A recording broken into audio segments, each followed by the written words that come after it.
ইতিহাসের দিকে তাকালে এমন কিছু পরিবারের নাম সামনে আসে যারা সম্পদ আর ক্ষমতার সমার্থক হয়ে গেছে। রথস্টাইল্ড পরিবার তাদের মধ্যে অন্যতম। কিন্তু তাদের ঘিরে যে এত কিংবদন্তি, এত ষড়যন্ত্র তথ্য, তার আড়ালে আসল সত্যিটা আসলে কি? আজকের এই বিশ্লেষণে আমরা ২ শতাব্দীর কল্পকাহিনী ভেদ করে রথস্টাইল্ড পরিবারের সত্যিকার ইতিহাসটা খুঁজে বের করার চেষ্টা করব। আচ্ছা, এই যে কথাটা, এটাই কিন্তু রথস্টাইল্ড কিংবদন্তির একেবারে মূলে।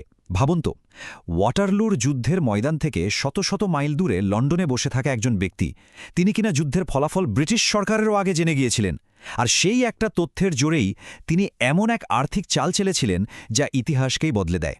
তো প্রশ্নটা এখানেই, ঠিক কিভাবে একটা পরিবার শুধু তথ্যকে কাজে লাগিয়ে এরকম একটা অবিশ্বাস্য ক্ষমতার সাম্রাজ্য গড়ে তুলল? আজকের এই উপস্থাপনায় আমরা ধাপে ধাপে এই প্রশ্নেরই উত্তর খুঁজব, আর দেখব কিভাবে তারা আধুনিক আর্থিক জগতের ভিত্তিটাই স্থাপন করেছিল। চলুন শুরু করা যাক। এই পরিবারের উত্থানের গল্পটা কিন্তু কোনো রাজপ্রাসাদ থেকে শুরু হয়নি, বরং শুরু হয়েছিল ফ্র্যাঙ্কফোর্টের এক অবরুদ্ধ ঘেঁটো থেকে। ভাবা যায় ১৮ শতকের ইউরোপের ইহুদি সম্প্রদায়ের ওপর কি সাংঘাতিক আইনি আর সামাজিক বিধিনিষেধ ছিল। তাদের একটা দেয়াল ঘেরা এলাকায় থাকতে বাধ্য করা হতো, যাকে বলা হতো ঘেটো। মানে তাদের জমি কেনার অধিকার ছিল না, সরকারি পদে বসার অধিকার ছিল না, এমনকি বেশিরভাগ পেশায় কাজ করারও কোনো অধিকারই ছিল না। ঠিক এরকমই এক কঠিন পরিবেশেই জন্ম হয়েছিল মেয়র অ্যামশাল রথস্টাইল্ডের। মেয়র অ্যামশেল একটা জিনিস খুব ভালো করে বুঝেছিলেন। একটা সফল লেনদেনের চেয়েও অনেক বেশি মূল্যবান হল সঠিক মানুষের সাথে সঠিক সম্পর্ক। তিনি পুরনো আর দুর্লভ মুদ্রার ব্যবসা শুরু করেন এবং জার্মানির সব বড় বড় অভিজাতদের সাথে সম্পর্ক গড়ে তোলেন। তার সবচেয়ে গুরুত্বপূর্ণ গ্রাহক ছিলেন প্রিন্স উইলিয়াম, যিনি তার বিপুল সম্পদ সামলানোর জন্য একজন বিশ্বস্ত মানুষ খুঁজছিলেন। মেয়র সেই বিশ্বাসটা অর্জন করেন, আর এটাই রথস্টাইল্ড পরিবারের সৌভাগ্যের ভিত্তিটা তৈরি করে দেয়। মেয়র অ্যামশেলের আসল মাস্টার স্ট্রোকটা ছিল তার পরিবারকে একটা আন্তর্জাতিক নেটওয়ার্কে পরিণত করা। আর এই কৌশলটাই তাদের অন্য সমস্ত ব্যাংকিং পরিবার থেকে একেবারে আলাদা করে দিয়েছিল। তাদের সাফল্যের মূল চাবিকাঠি ছিল এই অসাধারণ নেটওয়ার্কটা। তো তিনি কি করলেন? তার ৫ ছেলেকে পাঠিয়ে দিলেন ইউরোপের ৫টা প্রধান আর্থিক কেন্দ্রে।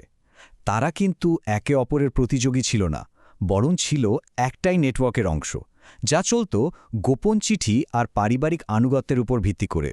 ভাবুন তো একবার, নেপোলিয়নের যুদ্ধের কারণে যখন পুরো ইউরোপের ব্যাংকিং সিস্টেম প্রায় ভেঙে পড়েছে, ঠিক তখনই রথস্টাইল্ডের এই আন্তর্জাতিক নেটওয়ার্ক তাদের একটা অবিশ্বাস্য সুবিধা এনে দেয়। তারা যুদ্ধবিধ্বস্ত মহাদেশের এক প্রান্ত থেকে অন্য প্রান্তে টাকা আর তথ্য পাঠাতে পারত। ডিউক অফ ওয়েলিংটনের সেনাবাহিনীকে টাকা দেওয়া থেকে শুরু করে ব্রিটিশ সরকারকে সোনা যোগান দেওয়া সবই তারা করেছিল। ১৯ শতকে এসে রথস্টাইল্ডরা তাদের ক্ষমতার একেবারে চূড়ায় পৌঁছে যায়। তারা তখন শুধু একটা ব্যাংকিং পরিবার ছিল না, তারা ছিল বিভিন্ন দেশের সরকার আর সাম্রাজ্যের টাকার যোগানদাতা। ৪০ লক্ষ পাউন্ড, হ্যাঁ, ঠিকই শুনছেন। ১৮৭৫ সালে সুয়েজ খালের নিয়ন্ত্রক অংশীদারিত্ব কেনার জন্য ব্রিটিশ সরকারের রাতারাতি এই বিপুল পরিমাণ টাকার দরকার হয়েছিল। পরিস্থিতিটা ছিল সাংঘাতিক জরুরি, মানে পার্লামেন্টের অনুমোদন নেওয়ার মতো একদমই সময় হাতে ছিল না। আর প্রথাগত উপায়ে এত দ্রুত এত টাকা জোগাড় করাও ছিল প্রায় অসম্ভব। তখন ব্রিটিশ প্রধানমন্ত্রী বেঞ্জামিন ডিসরাইলি সাহায্য চাইলেন শুধুমাত্র একটা প্রতিষ্ঠানের কাছে। মিসরাইলি সোজা রথস্টাইল্ডসদের কাছে বার্তা পাঠান, আর পরের সকালেই টাকাটা নিশ্চিত হয়ে যায়। তিনি রানীকে শুধু ছোট্ট একটা বার্তা পাঠিয়েছিলেন, কাজটি হয়ে গেছে। এই একটা ঘটনাই রথস্টাইল্ড ব্যাংকিং হাউসের গতি, ক্ষমতা আর প্রভাব প্রমাণ করার জন্য যথেষ্ট। আচ্ছা, এবার আসা যাক সেই অংশে যেখানে ইতিহাস আর ষড়যন্ত্র তত্ত্ব একেবারে মুখোমুখি। রথস্টাইল্ডসদের ঘিরে যে এত গল্প প্রচলিত, তার পেছনের সত্যিটা কি? চলুন একটু দেখা যাক। চলুন কিছু জনপ্রিয় ধারণা আর ঐতিহাসিক বাস্তবতার মধ্যে পার্থক্যটা একটু দেখে নিই। যেমন ধরুন ওয়াটারলুর কিংবদন্তিটা।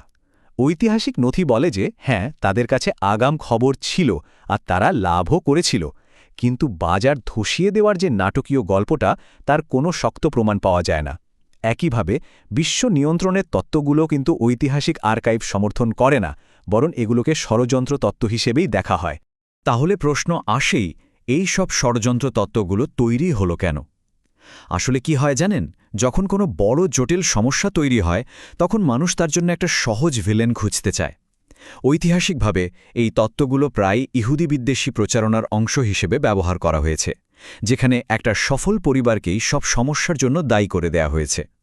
তো এই সব কল্পকাহিনী যদি আমরা একপাশে সরিয়ে রাখি আর তাদের আসল অবদানের দিকে তাকাই, তাহলে কি দেখতে পাই? আমরা দেখব যে রথচাইল্ড পরিবার আধুনিক অর্থব্যবস্থার ওপর একটা দীর্ঘস্থায়ী প্রভাব রেখে গেছে। সরকারি বন্ড, আন্তর্জাতিক ঋণ, এক বাজার থেকে কিনে অন্য বাজারে বেচে লাভ করা বা কোনো দেশের ঋণ শোধ করার ক্ষমতা বিশ্লেষণ করা, এই সমস্ত ধারণাগুলো তারাই জনপ্রিয় করে তুলেছিল। যেমন আন্তঃসীমান্ত আর্বিট্রেজ মানে হল লন্ডন আর প্যারিসের বাজারের মধ্যে দামের সামান্য পার্থক্যকে কাজে লাগিয়ে লাভ করা, আর সার্বভৌম ক্রেডিট বিশ্লেষণ মানে হল কোনো দেশের সরকার ঋণ শোধ করতে পারবে কিনা সেই ক্ষমতাটা বিচার করা। আজকের দিনে প্রায় প্রত্যেকটা সরকার যেভাবে বাজার থেকে ঋণ নেয়, সেই ব্যবস্থার অন্যতম স্থপতি ছিল রথস্টাইলরা। এই টাইমলাইনটা দেখলে তাদের পুরো জার্নিটা এক নজরে পরিষ্কার হয়ে যায়। ফ্র্যাঙ্কফুটের একটা ঘেঁটো থেকে শুরু, তারপর ১৯ শতকে ক্ষমতার চূড়ায় পৌঁছানো, আর অবশেষে ২০ শতকে বিভিন্ন দেশের নিজস্ব কেন্দ্রীয় ব্যাংক গড়ে ওঠার সাথে সাথে তাদের প্রভাব কমে আসা। বর্তমানে তারা একটা সম্মানিত বিনিয়োগ ব্যাংক হিসেবে পরিচিত, কোনো বিশ্ব নিয়ন্ত্রক হিসেবে নয়। শেষ পর্যন্ত এই প্রশ্নটাই কিন্তু থেকে যায়, তাই না? একটা ঘেঁটো থেকে উঠে এসে একটি পরিবারের পৃথিবীর আর্থিক ব্যবস্থার স্থপতি হয়ে ওঠার গল্প, নাকি কোনো গোপন নিয়ন্ত্রক শক্তির কল্পকাহিনী? কোনটা বেশি শক্তিশালী? আসল ইতিহাসটা প্রায় সময় যে কোনো কিংবদন্তির চেয়েও অনেক বেশি অবাক করার মতো হয়, আর রথস্টাইল্ডের কাহিনী ঠিক সেটাই প্রমাণ করে।